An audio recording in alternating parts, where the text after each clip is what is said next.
আসসালামু আলাইকুম এভরিওয়ান, কেমন আছেন সবাই? আশা করি ভালো আছেন। আলহামদুলিল্লাহ আমরাও ভালো আছি। কাছে কিংবা দূরে, দেশ কিংবা দেশের বাইরে যে যেখান থেকে ভিডিওটা দেখছেন সবার প্রতি রইল দোয়া ও ভালোবাসা। Welcome back to Bangladeshi blogger মাম।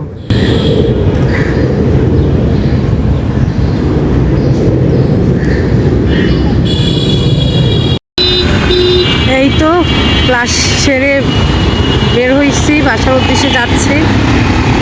তো এত জ্যাম, মানে আর গরম, প্রচণ্ড গরম, জ্যাম।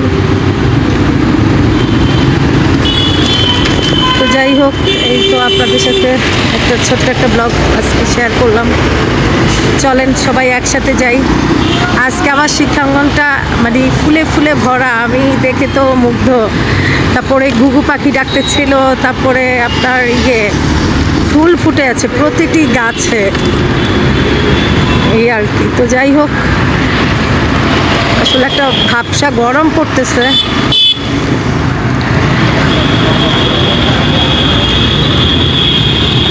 তো চলেন আজকের ক্লাসটা সেরে আপনাদেরকে নিয়ে বাসায় চলে যাই।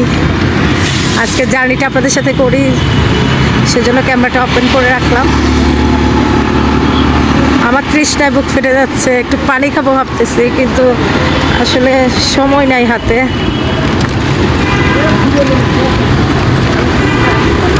শাশুড়ি মাকে রেখে আসছি। শাশুড়ি মা আসলে আমাকে ছাড়া কিছুই বুঝে না, সারাক্ষণ শুধু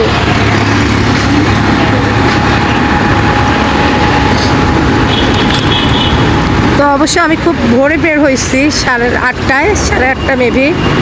তো তখন বাচ্চা কাচ্চা সবাই ঘুমায়। এই তো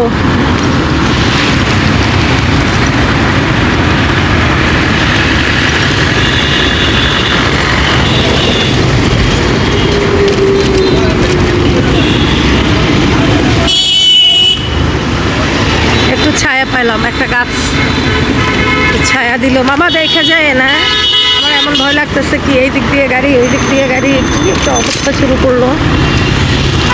আর জ্যাম দেখেন কি অবস্থা।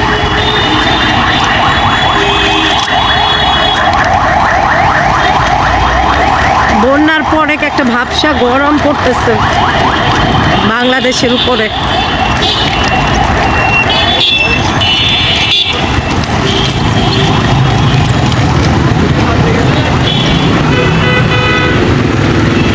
ইরানি কাবাব ঘর, এই যে একটা বিড়ালের যে আপনাদেরকে আসলে জুম করে দেখাতে পারি নাই, 19 থেকে একটা দড়ি দিয়ে উঠতেছে লাফাইয়া লাফাইয়া। একটা কলেজ,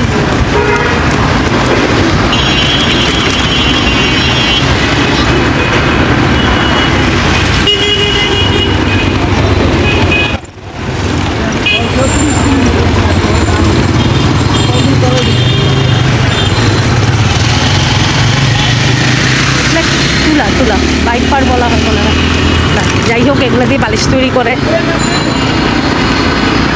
এখন ওই যে ফিলগুলো আছে না, একদম ফোম দিয়ে তৈরি করে, এগুলো মানে ওই ফোমটাই। আমার খুব ভয় লাগতেছে, এই মামাটা কেমন জানি কেমন করে ড্রাইভ করতেছে।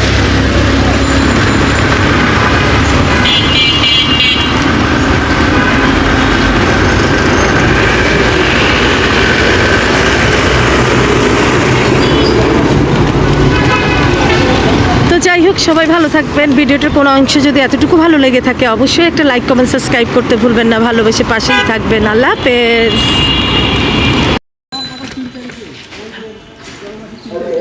অনার্স পরীক্ষা জাকাল, মাশাআল্লাহ, আলহামদুলিল্লাহ।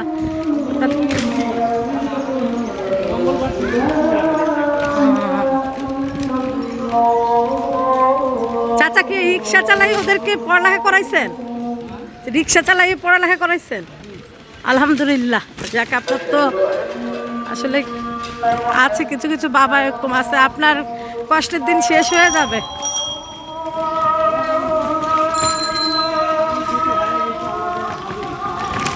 কোনো স্কলারশিপও পাইতে পারে।